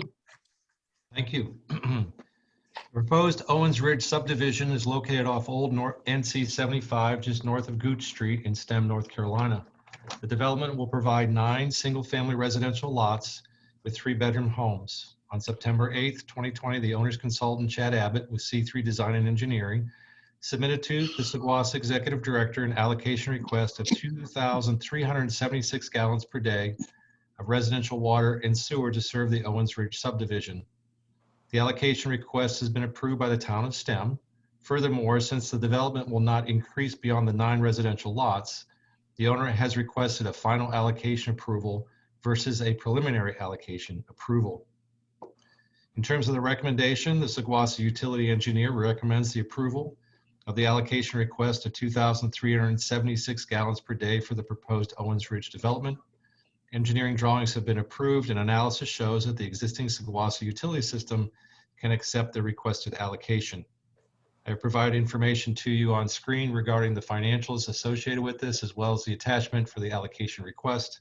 And the Executive Director recommends the Saguasa Board approve the final allocation of 2,376 gallons per day of residential water and sewer for the 9 residential lots in the Owens Ridge development, and that the final allocation of 2,376 gallons per day shall be used in full by 11/1/2022, or the unused allocations will expire. Thank you, Mr. Chair. Thank you, Mr. Schroyer. And I noticed that Mr. Abbott is in our audience tonight. Would he like to speak, or does he need to speak to us about this? No, if you'd like to call on him, he can obviously offer some comments. He told me that he was going to be at the meeting this evening, just in case there are any specific comments that I Okay. couldn't answer, that I could call on him to answer for us. So All right, well let me then, know. all right, have we got any questions or comments regarding this? If there's no questions or comments, then do I hear a motion? Kenneth McLam, motion to approve. Thank you. Tim Karen, second. Thank you, Mr. McLam and Mr. Karen. And Ms. Mercer, will you do a roll call vote for us, please? Sure. Commissioner Karen, Aye. Commissioner McLam, Yes. Commissioner Kuczynski, Yes. Commissioner Mims, Yes. Commissioner Birdsong, Yes. and Chairman Gooch. Yes.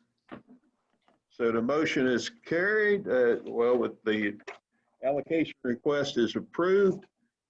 And now on to item 15, wastewater treatment plant Enviromix mix of purchase. Mr. McLam, that's a big smile you got on your face right now. You happy?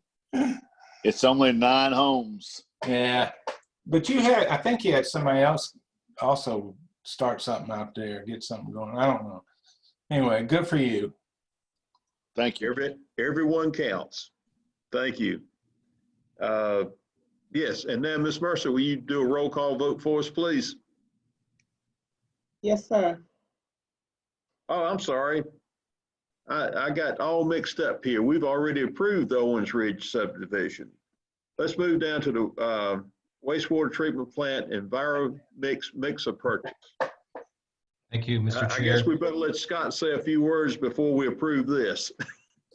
Thank you, Mr. Chair. Appreciate that. Thank you. This is a panel upgrade, electronic panel upgrade project, award of contract for our wastewater treatment plant. Our approved budget includes $60,000 for the upgrade of the Enviromix brand bubbler panels at the South Granville Water and Sewer Authority wastewater treatment plant. The Enviromix brand bubbler system is used to control the mix of sludge in the wastewater treatment process. Wastewater treatment plant has 6 Enviromix brand bubblers control panels on site. The last couple of years, we've had some issues with some of the components in the control panels of the 6 units. And when the staff determined a repair and replacement strategy and talked to the vendor, which is also a sole source vendor, we found that the computer control boards are no longer produced and therefore upgrades were necessary. Some of the panels upgrades include basically programming logic controls, PLCs, some new human machine interface MHI panels, along with some new Ethernet switches. And then considering the new control panels would enhance the treatment plant operations for many years, the staff requested funding for this upgrade project in the 2021 budget. which I approved, and ultimately the board approved this as well. So following procurement policy and statutes, we basically went out and asked the sole source vendor for a proposal for replacing and upgrading the 6 panels on site. Enviromix is considered a sole source vendor for this project. Enviromix provided Seguasa with a written proposal on their company letterhead for the 6 panel upgrades in the amount of $54,000. Once the panels are upgraded and installed, there's also a component which has to be performed by another vendor, and that's regarding some technical computer programming for the SCADA system, and that's something that I can approve at a $3,200 level. Following board approval, Seguasa will execute the necessary contract documents and schedule the work. Again, I mentioned financially that this is in our approved budget. And my recommendation is that the Seguasa board approve the purchase of 6 new panel upgrades for the Enviromix brand bubbler system at the wastewater treatment plant from Enviromix for the not to exceed amount of $54,000, and authorize the executive director, Seguasa attorney, and Seguasa finance officer to execute said contract. Okay, thank you, Mr. Schroeder. Is there any questions, comments, concerns? Hearing none, do I hear a motion to approve? Kenneth McLam, motion to approve. Thank you, Mr. McLam. Do I hear a second? Mr. Birdsong, you got a second on it? Thank you, Mr. Birdsong. And Ms. Mercer, will you do a roll call vote for us, please? Yes. Commissioner Kuczynski, Yes. Commissioner McLam, Yes. Commissioner Karen,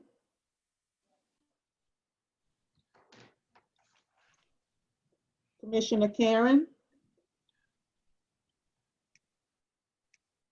Commissioner Mims, Yes. Commissioner Birdsong, Yes. Chairman Gooch, Yes. and Commissioner Karen again, please. I don't know what happened to Tim. I pushed the wrong button. I'm sorry. I'm here. Yes, aye. Thank you, Tim. The motion carries unanimously. And moving on to 16 is project updates by Mr. Mark Hamlet. And he's going to be talking to us about the water plant upgrade project and the I-85 sewer project. Nice to see you, Mr. Hamlet. Hadn't got Well, to it's good to be here. Can everyone hear me? Am I coming across clear? You do exist.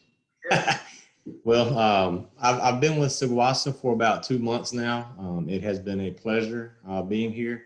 I see a lot of work we need to do, a lot of things we can make better. And you know, I see us doing a lot of good things together. I look forward to meeting each one of you and working with you more in the future. So, and if there's anything I can do for you guys, please reach out and I will do what I can. So the first item on the update agenda is the water treatment plant update. So I will start off with a brief project overview. Contract price is about $13.5 million. A notice to proceed was issued to the contractor, State Utilities, on May 15th of 2020. The contract time is 548 days, which puts us with a scheduled completion date of November 14th. As of now, we have had no change orders that have resulted in a extension in the contract time. So right now the contract date is staying constant at November 14th. If all goes well, hopefully we will finish before then, but we'll see how things go. Based on the September pay app submitted by the contractor, we are about 23.4% complete with the calendar days of that 548 days, and we are about 13% complete on the work. So next slide. So this is a brief overview of all of the components that are being updated at the water plant. So the yellow items are the portions of the plant that are being upgraded. Most of these are from original 1942 construction, and we are upgrading those now. On the top left corner of the drawing here, these are all chemical storage facilities. We've got the chemical feed building, and then the items on the lower portion in the middle, all of that relates to sludge removal. So next slide. So items that are currently in progress right now, the contractor is working on the bulk ferric storage, chemical feed building, thickened sludge storage tank, and gravity thickener. And then since the last meeting, they have started work on the thickened sludge transfer pump station, which is the circle on the very bottom of the page. So next slide. So given an update of work completed over the last 30 days, as far as the general work and site work portion of the job, several areas of asphalt and curb have been demolished for sewer installation and chemical piping to be installed. We've had several chemical pull boxes and manholes installed. We've got a section of 8-inch sanitary sewer piping that has been installed. We have performed all of the excavation for the sludge loading station, and we've installed, I think, 2 of the duct banks from the chemical feed building. The gravity thickener, a lot of work has been done there. We have formed, installed rebar and installed water stop and poured lower and upper concrete walls. You'll see a picture of that shortly for the new thickened sludge pump station for the mud mat, and we formed, installed rebar and placed the concrete walls for that. New sludge storage tanks, piping has been installed, and we have placed the supported roof slab. Next slide, please. New sludge storage tanks, we have installed piping and installed the concrete roof slab for that. For the chemical feed facility, we have formed, installed rebar and placed the upper slab, and we have formed, installed rebar and placed exterior walls with divider walls. There's still more walls and more concrete work that needs to be done there, but we are making progress. In the bulk storage tanks, we formed, placed, and finished equipment, concrete pads and stairs in the ferric storage. So with that, we'll go to the next slides, which show pictures. So this is the bulk ferric storage area. This is the last month. This picture showed water in it. I think we made a joke about it looking like a swimming pool, but it was holding water last month to test for water tightness. It passed that. Water has been drained. So that gives you a pretty good idea of the finished product for the bulk ferric storage area. Next slide. This is a picture of the in progress work for the chemical feed building. So you can see they had a crew working on that. This picture shows them installing the forms, getting ready to pour some additional concrete. So that building is making progress. I expect next month we'll have a lot more to show in regards to this building. So next slide. This is the thickened sludge storage tank. Last month, this was also full of water. You could not see that from but over the last month, they did identify a few water leaks in this structure, and those leaks were repaired. It is watertight now, and they have installed the roof structure on this as well. Next slide. So this is where a lot of work has occurred over the past month, the gravity thickener. So I believe last month we just showed a portion of rebar that had been installed at the base of this. So since that time, this structure has been formed. We've got concrete poured. We've got rebar installed along the entire gravity thickener, and I expect all the concrete work by the next meeting to be complete on the gravity thickener. So next slide, please. So last month we did not have anything to show here. This is the thickened sludge pump station. So this work has been completed over the past month. So you can see a lot of work, a lot of progress has been made here. They poured the slab for this structure, and they've got the concrete walls along with rebar. So this, like I said, a lot of progress has been made, and I expect over the next month or so, this and the gravity thickener in this deep hole will be completed, and we hope to begin backfill in this area before too long. So I believe that concludes the pictures. Okay, we've got a video from the top of the plant, so you can just get a bird's eye view of some of the work that's been done. On the far left side here, you'll catch a glimpse of the excavator and trench boxes. This is where they are installing some piping in on that end of the plant.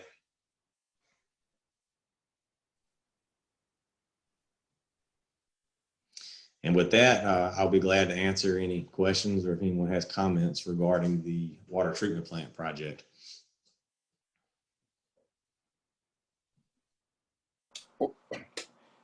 Mr. Chair, this is Ed Mims. Yes. And I don't want to give away my commissioner comment now, but thank you so much for the presentation and the photos. I guess I would ask Mark and Scott a question. When might we see, I guess, any information relative to the clear well? So the clear well is not being constructed, or no repairs are being done on the clear well with this current project. We have some concrete failure issues with the clear well and the contact chamber. That's something that is on our list. To kind of put a plan together for that. We have a proposal from a structural engineer to do a concrete analysis to come up with some recommendations on those repairs. We do need to review that scope in a little more detail, maybe refine that and see if we can get that price down a little bit. But that is a project that we can discuss with you in more detail. But that is not something that is on the list for this current project with this contractor. Now, if we do come up with a solution for the concrete repair, we can reach out to the current contractor and ask for a change order. So it could be something that is added to this scope, but it is not currently in the scope. So I hope that answers your question. It does. Thank you very much. Yes, Thank sir. you, Mark. Thank you, Mr. Chair. Thank you, Mr. Mims. Anyone else have any comments or questions? Okay, then Mark, you want to move right along to the next part of your presentation? Yes, sir. So the next presentation is for an update for the I-85 sanitary sewer project. So here's the next slide.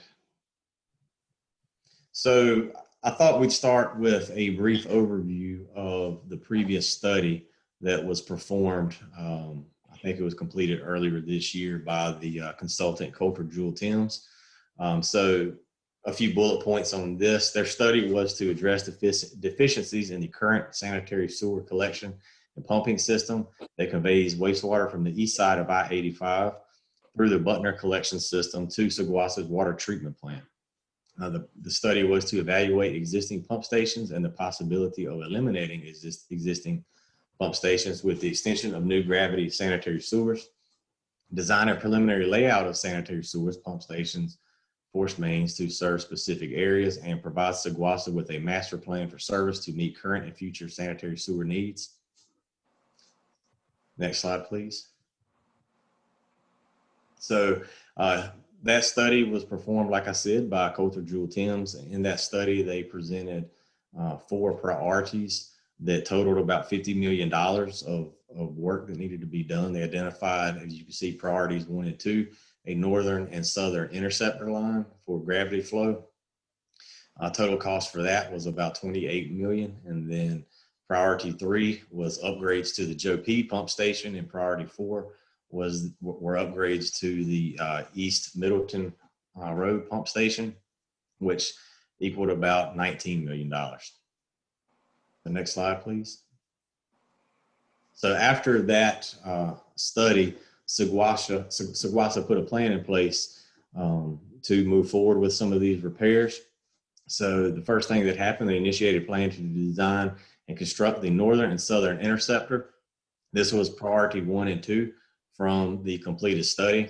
On July 30th of this year, Request for qualifications was advertised to seek an engineer consultant to prepare a final route evaluation and prepare detailed engineering plans for the project. That was to take the project from design through permitting and construction. August 21st, statements of qualifications were submitted, and we received packages from 5 engineering consulting teams. On September 23rd, interviews were held with the top 2 engineering consultant teams. On September the 25th, Saguasa selected CDM Smith as their engineering consultant for the project. On October 6th, a scoping meeting was held with Saguasa staff and CDM Smith to further define the project scope. So next slide, please. So where are we as of right now? CDM Smith is currently developing a proposal of phase services. After that scoping meeting, we decided that we would do the project. We would start it off with a short phase 1, then proceed to phase 2. Phase 1 is a little bit of additional modeling and analysis to further refine the interceptor sizing and to provide for future development. And we'll also explore an option of a regional lift station in place of the interceptors. I know with the interceptors, there may be some environmental concerns. So we want to just look at if a regional lift station were put in versus an interceptor, how that would look, and just get some overall basic order of magnitude cost estimates for the different options. And based on the work in phase 1, we would be able to decide the final option we want to go with. After phase 1 is complete, and the option and the final design option is selected, then phase 2 will be to provide detailed engineering design permitted and CA give a proposal for those services. So the present phase 1 scope of services and fee proposal should be submitted by CDM Smith back to us and presented to the Saguasa board within the next 60 to 90 days. We are hoping for December, but that's probably a long shot.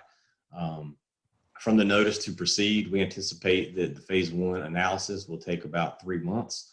After the final option is chosen at that point, we anticipate that the phase 2, the design and permitting phase of the project, will take approximately 12 months. So that gives an idea of our schedule, what we're looking at over the next year or so. So with that, any questions or comments?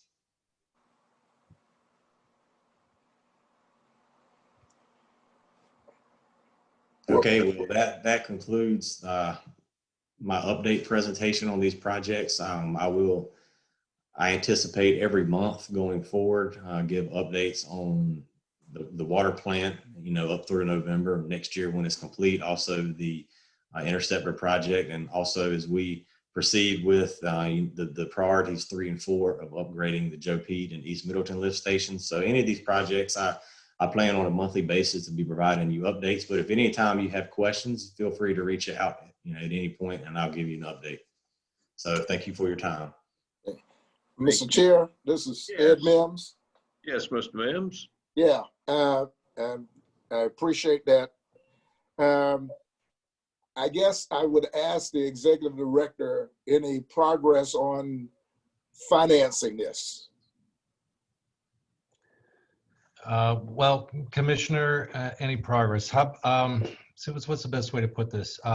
Part of, and we'll discuss this in our upcoming strategic plan, one of the items within the scope that's being proposed with CDM Smith, which we thought was very important, was to come up with a funding plan.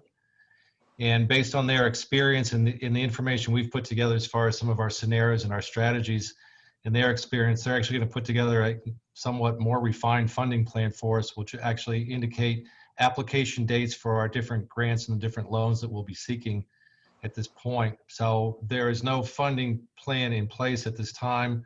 We did have discussion in our August Finance Committee meeting to talk about different scenarios. The recommendation that came out of that meeting was basically to address the topic with the full board, to have discussion on that, to determine basically what the pace is, what the financing looks like, and what our options will be in terms of low interest loans, any type of grants that are out there on the horizon as well. I have continued to have conversations with our partners at the USDA regarding grants and especially related to our income survey. Our income survey is tailing off. We're continuing to get some surveys that are coming in, but we've had some analysis in terms of what our median household income looks like throughout our different communities. We have a different project approach for some of the work that's going on based on the MHI for some of our communities, which looks promising. In fact, just this past week, the last 5 days, I've talked to Dennis DeLong, the manager at the USDA, about our grants and our opportunities here for this project, which are looking favorable for some of the projects, some of the priorities that we have. But this needs to be further teased out in terms of presentation and direction strategically from our board, so that as our engineering is coming together, we'll have a better plan in place to know actually when there's potential construction for this project. I hope that answers your question, Commissioner. Thank you, Mr. Schroyer. Thank you, Mr. Chair. It does. Any other comments, questions? If not, then we appreciate this presentation, and now we move to the section where we have comments from our Executive Director, Mr. Schroyer. Thank you, Mr. Chairman. First of all, I'd like to thank my team members this evening for their participation, their presentations. Richard did an excellent job. He always does, especially the presentation for our first quarter report. I thought was very informative for the board, and I hope that's what the board was looking for these type of updates. And again, if there's additional information, please let Richard and I know so we can prepare for our next meeting. What a pleasure it is to have Mark on board as our utility engineer. Mark is doing a fantastic job. He hit the ground running his first day, which he has impressed me ever since his first day on his command for what he's doing here for Seguasa. And we make a good partnership, quite honestly, and a good team. He's a good addition to the team. So I appreciate the board approving that position for me in the organization last year with our budget. So Mark, great job. Keep doing a great job for us. Just some upcoming items. We're going to see a lot of each other board this week. We have a day and a half together coming up Friday and Saturday for our first strategic plan workshop and creation, which I am really looking forward to. We've put a lot of information on our website regarding this and participation. We have Zoom sessions set up. We're actually going to be holding the session within the Butner Town Hall, the Camp Butner room. Now, seating is very limited, but there will be some public seating available. Of course, we ask participants to wear their masks, and I will be controlling basically those numbers within the room, providing a safe environment for our commissioners and our public. The consultants are excited to show up as well this week and do what they need to do to get us pointed in the right direction. Tomorrow, I'm looking to email you some advanced copies of the meeting preparation documents. This will be kind of an overview of what we'll be discussing, some summary information. You'll get that in PDF form via email. And I'll also include that information in notebooks for you on Friday morning. So you won't need to print out the material that you receive via email unless you'd like to do that on your own. So again, looking forward to that upcoming event for us this week. That's about all I have after a long agenda, quite a long agenda this evening. I think it's my first 52-page agenda for the board in the last year. I hope you appreciate what we put together this evening, as well as how we managed the meeting by having the different participants on board as far as staff to do their presentations. So that's all I have for this evening, Mr. Chair. Thank you very much.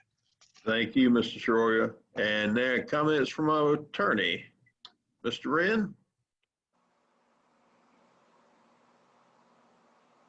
You have any comments for us?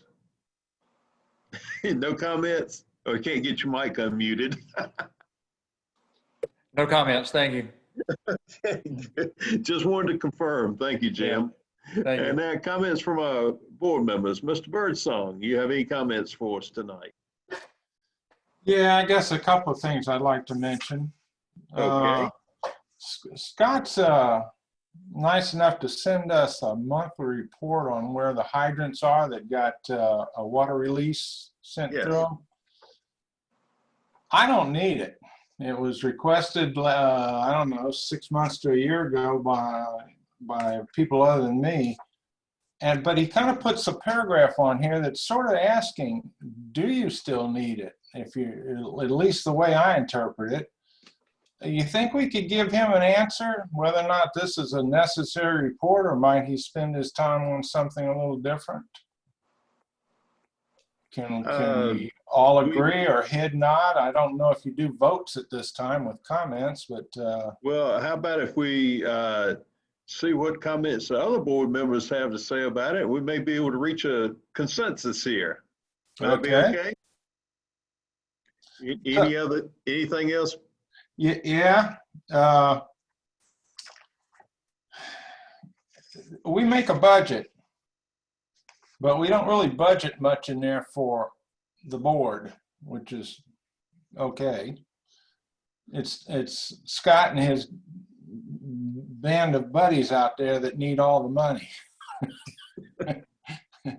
So when we start pulling together something and we suddenly need $100 for this or $200 for this or $2,000 for this, we need to go ahead and say, wait, we gotta, this all has to get paid by Scott through his accounting group. So let's do something to keep them informed. And let's, before we start rolling on some sort of project, why don't we just try to estimate a total dollar and put that in front of Scott to let him show it to Richard and talk about where they might put it.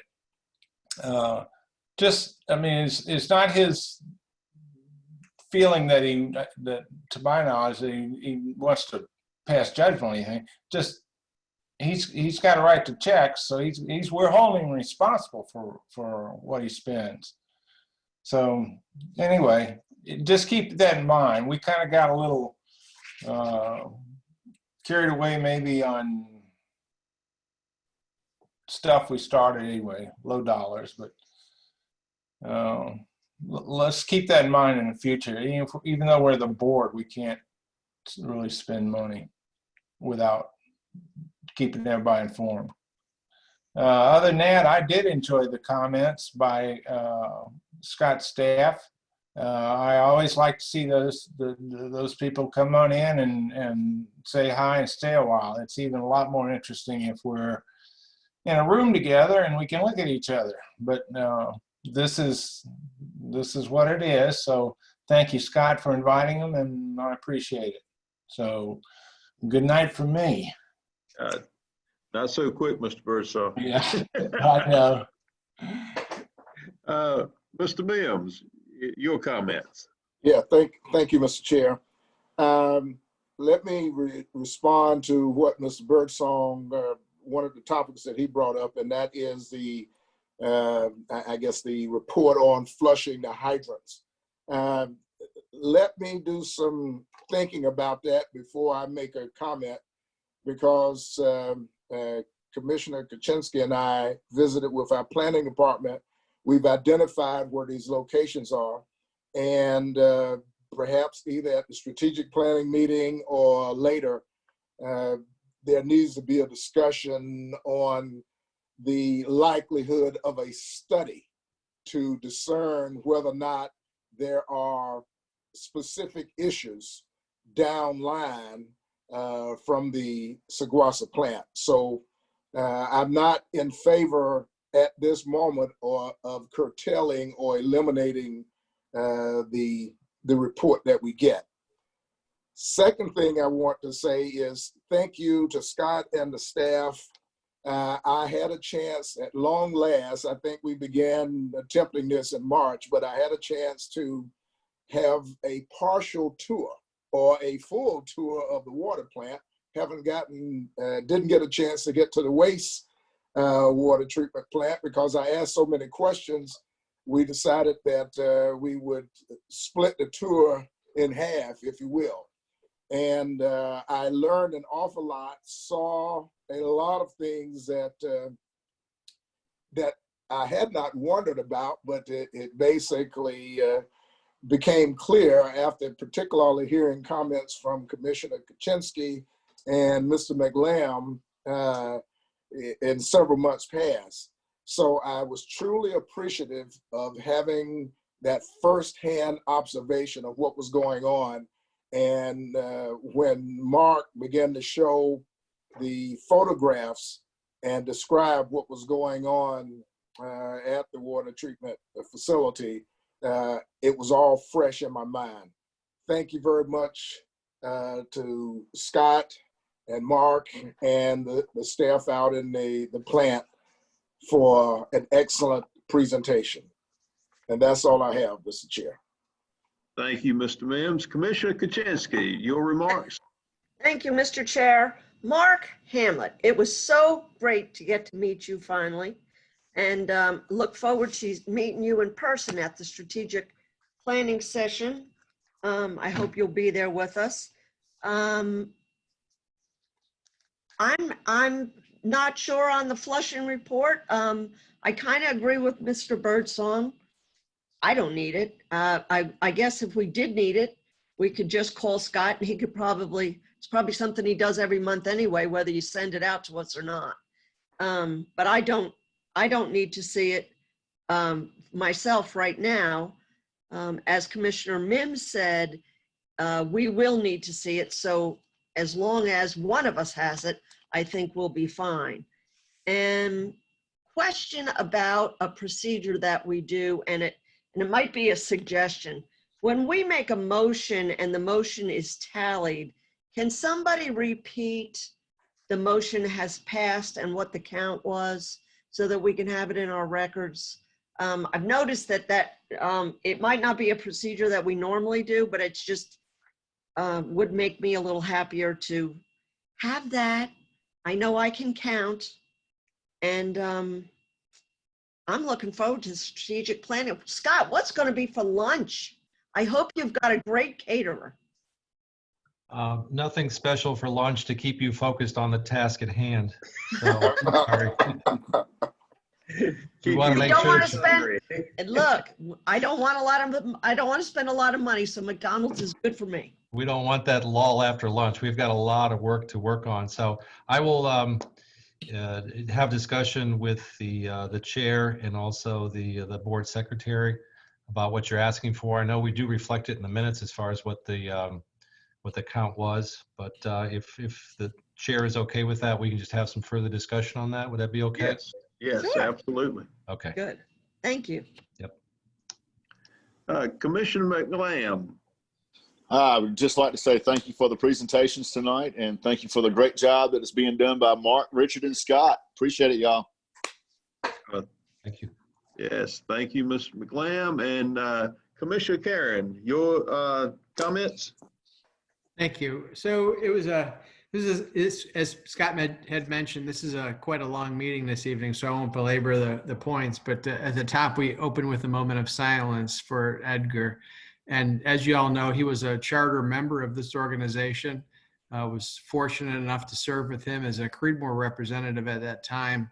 I took a little hiatus in 2010 until 2017 when I got back on the SIGWASA board, but had served with Edgar at the county level from 2010 till his passing. And we are all blessed to have known him.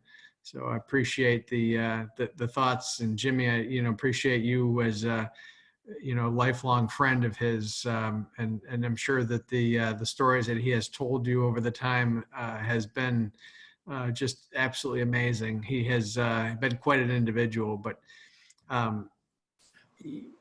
back to SIGWASA, we did get together in August of this year, August 20th, and had a finance committee meeting where we discussed the rate models at the behest of Commissioner Kuczynski. And I know it's sometimes you hear about a 3-legged stool, but this is like a 7-legged stool where if you take out one leg, the whole thing goes caterwonky. And we are looking at that, obviously. There are a lot of moving parts to that. So appreciate the efforts from Commissioner Kuczynski on bringing that to the forefront, and we'll still continue to study that.